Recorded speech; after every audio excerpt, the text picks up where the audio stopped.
What a good story. Isn't that nice? Yeah. Yeah. No way. Margaret Fulton. You see, I've always thought if we could get more women into political positions, that then the structures would change. Well, I hate to have to say that I've seen more women changed by the structures than I have actually changed the structures. And so that tells me then that unless we step outside of the structures and work outside to bring some kind of constructive change, we aren't going to make changes. As Marge Piercy says in that wonderful novel, Woman on the Edge of Time, I want to do something important, like fly into the past and make it come out right. Well, women are called now to do something very important, like heal the planet, bring peace to our hurting world. Will you tell me what's wrong with the old value that we live respecting each other and all living creatures on the planet and their rights to become fully developed? Surely that is a sufficient value to take us into the next century. What is wrong with the value of love or of freedom? There are many role models to follow, women both of science and literature, who stimulate our imaginations. Juveniles in custody has doubled since the Young Offenders Act came into force in '84. Costs, it says, are staggering. Kids come out more confused, more angry, more upset, and feeling more confused and alone than ever. Huge, huge increase. An average of 330 youths were in custody on any given day last year at a cost of $150 a day. Amir Adaran is a professor and Canada Faculty of Law and Medicine at the University of Ottawa. We know Canadian troops turn those they detain over to Afghan officials. What do they do with juveniles? They do exactly the same thing. They hand over children who Canadian forces have arrested to the National Directorate of Security in Kandahar. That's Afghanistan's secret police. It's also the unit of the Afghan government that Canadians have heard for over a year now is deeply involved in torturing detainees. So it's no exaggeration to say that the Canadian forces knowingly hand children to torturers. UNICEF, the United Nations Child Protection Agency, it's a famous agency. They have a program in Afghanistan, indeed in Kandahar, where children who are involved in conflict and war can be sent for demobilization and reintegration into society. It's already there. And yet the Canadian forces refuse to use that program and have never explained why. I should mention that downstream of the National Directorate of Security lies a larger prison in Kandahar known as Sarposa Prison. About 2 years ago, we got information that the warden of Sarposa was raping children. Did we stop the child transfers? No. Henry Thoreau inspired Mohandas Gandhi with, "Can there not be a government in which majorities do not virtually decide right and wrong, but conscience? Must the citizen ever, or in the least degree, resign her conscience to the legislator? Must the citizen ever, or in the least degree, resign his conscience to the legislator?" Why has every man and woman a conscience, then? I think that we should be men and women first, and subjects afterward. It is not desirable to cultivate a respect for the law so much as a respect for the right.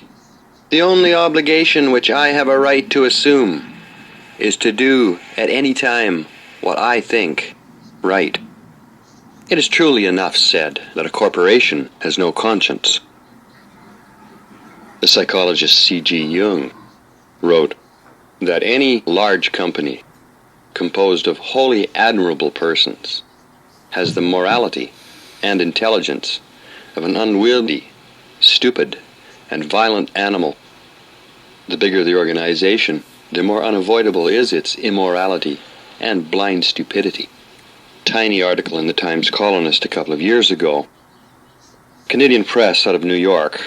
Economy heading toward oligarchy? The Canadian economy is quickly moving toward a state of economic oligarchy, Business Week magazine says in its current edition. The country's economy is controlled by a small number of corporate families and managers, and the trend is accelerating. Mindell. The trend is accelerating. Mindell, on yourself. A man has worked his whole life as a caretaker. He comes to see me because of heart problems. But when he sees me, he forgets his heart pain and tells me the following dream. I dreamed that people broke into my home. They were drunk and pushed me around. They took over my house and then just sat around, relaxing. As he told me this dream, he put his hand on his chest when he said they broke in. I asked him what part of his body his home was in. After a while, and apparently without remembering that he had put his hand on his chest, he said, "My heart." Then I asked him what part of his body the drunks were in. He said they were in his arms.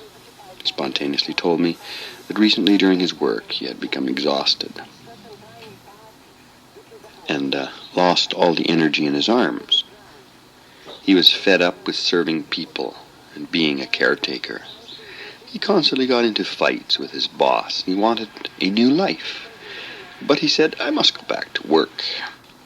As he said this, he put his hand back on his chest. I asked him what he felt, and he said, "My heart pain just came back." "Let in the drunks," I said. His heart pain increases when he pushes himself to work, if he really doesn't want to. Letting in the drunks means allowing the minority part of him to take over temporarily.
You can do it.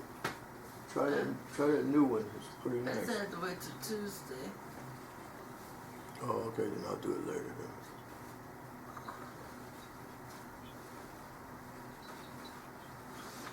Well, I did it Friday and Saturday. I don't want to burn things.